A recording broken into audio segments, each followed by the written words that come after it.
Asterix's village can't be far away. According to the books, it's somewhere in northern Brittany, but we're never told exactly where. We figure it might be this headland, so that's where we're headed.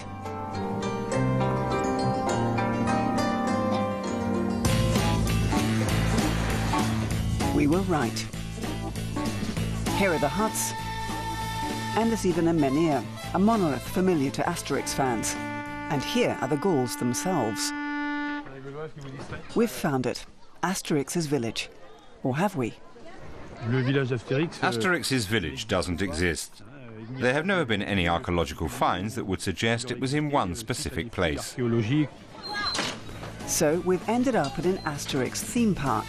These Gauls are crazy. But we're not ready to give up yet.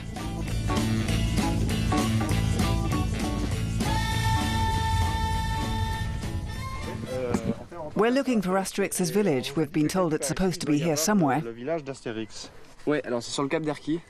It's at Cap d'Erquy. That's here.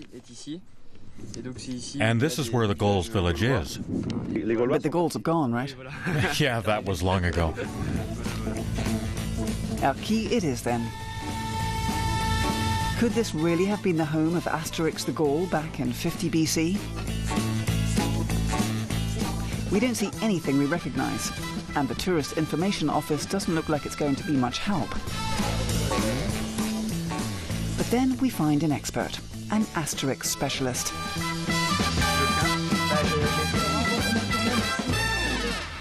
As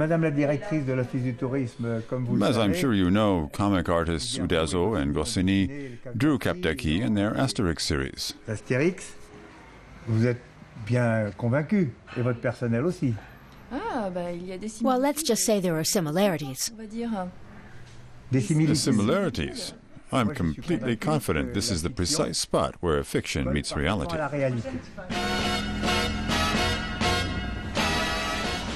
Former race car driver Jean-Pierre Allain is the #1 expert when it comes to Asterix and the Gauls. Erquy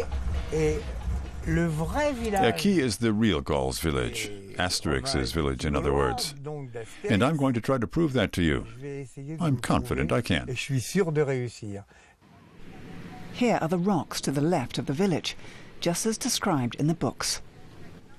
This looks exactly the way it does in the drawing under the magnifying glass by Uderzo and Goscinny. There's absolutely no doubt. On the official map, we find a reference to Caesar's Roman camp. The Romans really were here. That much is true. The Roman camp was here. The 3 rocks are behind us.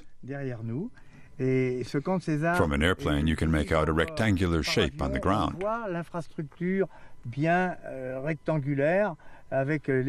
But the wooden stakes that mark the border of the village are long gone, obviously. Actually, the locals aren't too happy about their Asterix connection. It just means they get annoying tourists dropping by all the time. But some aren't even aware of their famous forefather.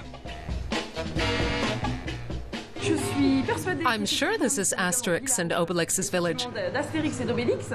I never knew. We knew that. We're from Erquy. Are you asking because of my mustache? The wild boar have all gone. Ah, yes, the wild boar. Hello, how are you? Have you got any wild boar? No, we'll have more tomorrow. It sells well. It seems that wild boar is still a local delicacy, but there are wild boar all over the place. What we need to find is a druid who can mix us a magic potion. What about him? I feel closely connected to my forefathers and to Druidism. Its main principle is that nature is divine. But now comes the real test.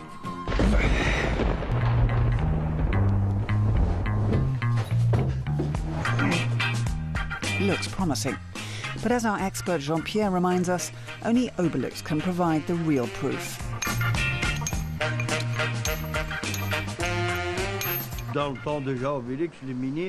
Menhirs have to be chiseled by hand. There's no mechanized way of doing it. Our last doubts have been banished. This has to be Asterix's village. Now our only concern is, will the sky fall on our heads, as village chief Vital Statistics always feared?